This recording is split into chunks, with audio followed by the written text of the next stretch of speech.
Some campers say the woods have eyes, but not all of them belong to animals.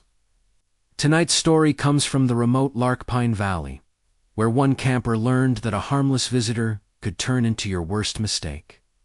If you enjoy stories that feel real, because they could happen to you, make sure to like, comment, and subscribe before we begin.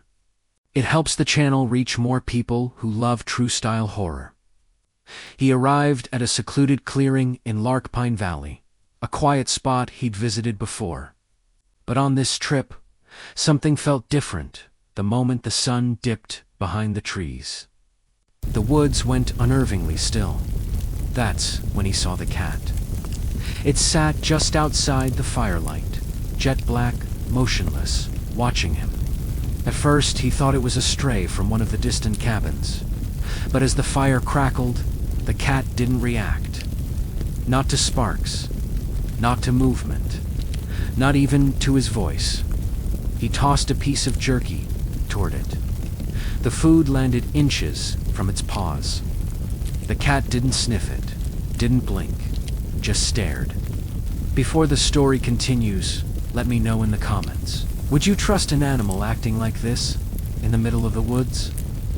As the night grew colder, he zipped himself into his tent. A few minutes later, he heard soft steps circling it. Slow, deliberate, too heavy for a cat.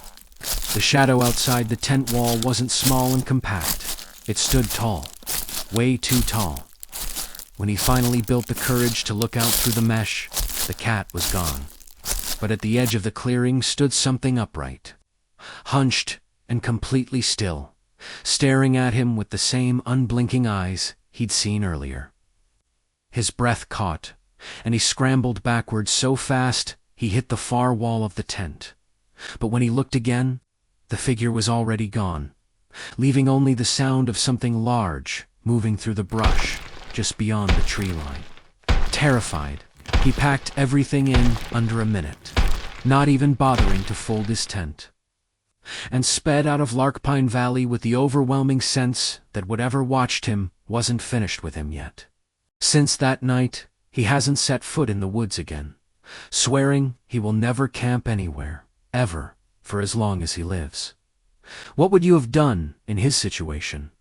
Comment below, and don't forget to like and subscribe for more terrifying stories.